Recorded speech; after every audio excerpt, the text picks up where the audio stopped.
Shalom, I'm Lars Enarsson with the Watchman International, coming to you from Israel on the border to Gaza. Well, it is quiet still here in Gaza, but the battle is far from over, friends. Israel has chosen to go to Egypt to negotiate about the ceasefire here now. But we need to understand that Hamas here will never end this conflict without their demands being met. Yesterday, one of the spokespersons for the Hamas said that anyone who will try to take our weapons away from us, we will take his life.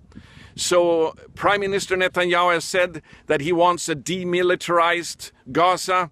That is never going to happen without Hamas being defeated militarily. And so we need to pray, friends. There is someone who is in charge more than the Prime Minister of Israel, more than the President of the United States of America, and that is God Almighty in heaven.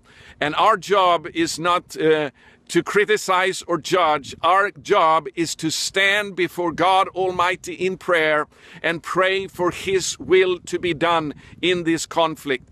We have to understand that Israel is not fighting just for its own survival here in this confrontation with Hamas. Israel is standing at the forefront, at the battlefront now, in defending the entire Western democratic world against fanatical Islamism. And this is what the battle is all about. Mark Langfen, chairman of Americans for a Safe Israel, has demonstrated this very clearly. We encourage you to go to his website, marklangfen.com, and see how this battle is a battle for the survival of the Western world. And we need to pray, friends. Also, Mark Langfen has showed how easy it is for Hamas to equip their rockets with chemical warheads and even what he calls the poor man's nuclear weapon. And that could easily be fired now at Tel Aviv. Hamas does not have that weapon yet, he does not believe, but it is very, very easy for them to get that weapon if Israel agrees now to the world community, to UN and the US, that the borders must be opened up to Gaza. And even as Egypt is now saying they are agreeing to that in case Fatah or the PLO is in charge of the border to Egypt from Gaza. So it is a very, very dangerous situation, friends. And we thank you for those of you who have written to us and told us that you're standing with us, that you're fasting with us here. Let's stand together in this battle. Thank you for strengthening us also financially, because it takes a lot to come with these prayer updates on a daily basis now. But thank you for standing with us. And we also must continue to pray that the truth will come out.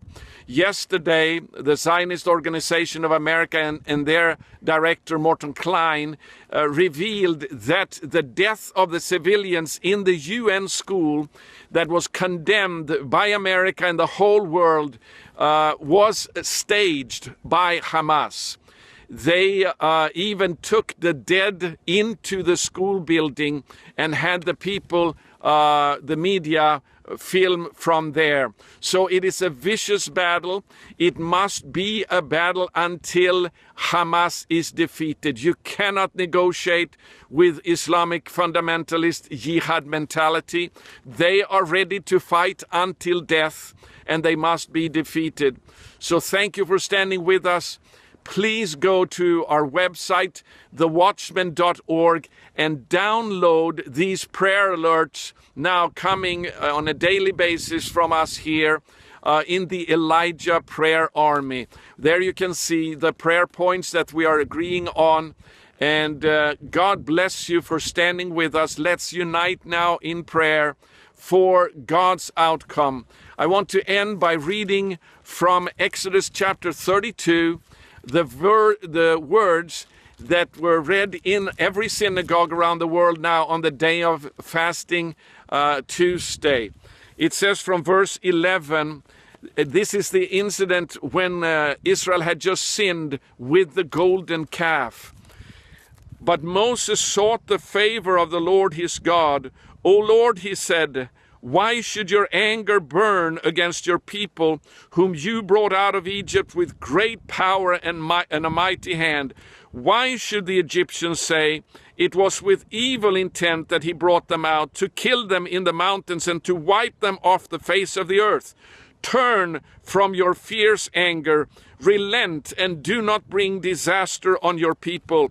Remember your servants Abraham, Isaac, and Israel, to whom you swore by your own self, I will make your descendants as numerous as the stars in the sky, and I will give your descendants all this land I promised them, and it will be their inheritance forever.